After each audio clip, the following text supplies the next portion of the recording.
Hello, here's a quick one, little um, not exactly a process, but a little bit of advice or to show how I do things.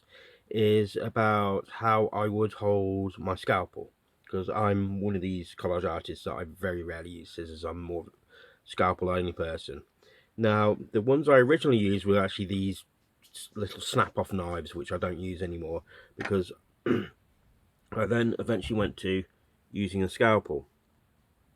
And the reason why I like this is I like the way that the blade points down, and the blades you can get for these are the Morton non-surgical carbon steel surgical blades, and it shows on the box the shape of it. And you can buy these from Amazon, and this is like a packet of I think there's about 100 in these. So, and that was for a little bit more than our local shop had for the price of 5. So it was or more twice the amount that the local shop had for a price of a pack of 5. So it was easily worth it. I just had to be there to actually accept the order and sign something, because obviously you do have to have some kind of proof or something when buying knives on the blades on the internet.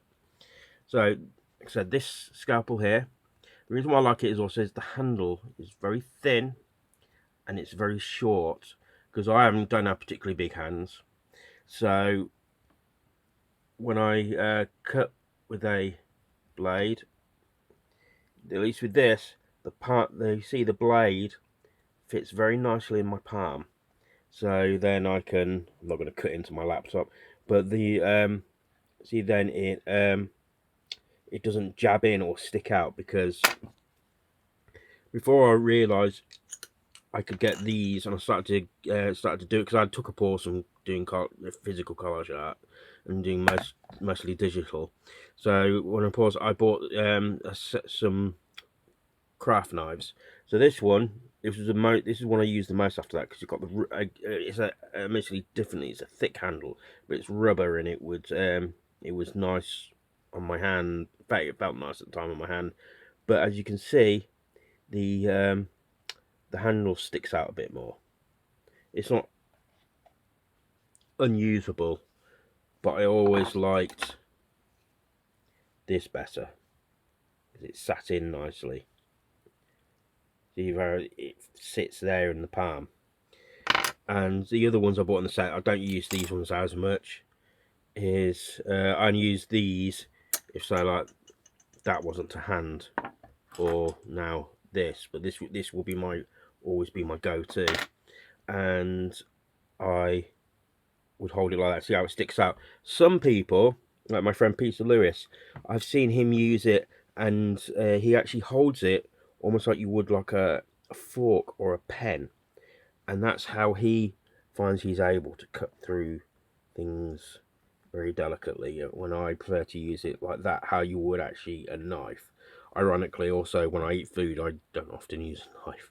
So, but I hope this translates well enough for you, because another thing is I'm left-handed, so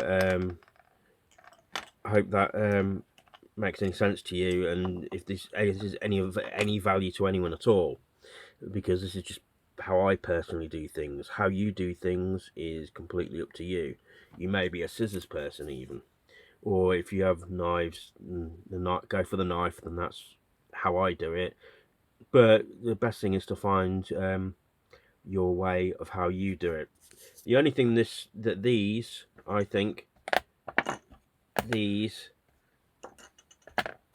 have over the scalpel is they have this nice little protector there. It protects the blades. It doesn't get blunt as much, because I keep my scalpels, and I see I've got a couple of spare handles in there. I need some of these old snap-off blades I use for some things like cutting through hard cardboard, so I don't ruin my still quite expensive blades through doing something like that. I've always kept my scalpel in this glasses box that I've literally had for over 20 years, 25 years or something. So it's always served me well, and I keep all that and the glues, as you see in my previous video about my toolkit, in this, because this became very useful ever since I became a parent, and my son's too old to come across these and hurt himself now. He's but when he was much younger, this was obviously very useful, because these things are stiff anyway, and it's also lockable. So let me know what you think. How do you use your scalpels, if you use them at all, or craft knives or anything like that? And like, share and subscribe, and of course go to my link tree, which is in the description, and it will have all links to my socials and my stores, and I shall see you soon. Thank you.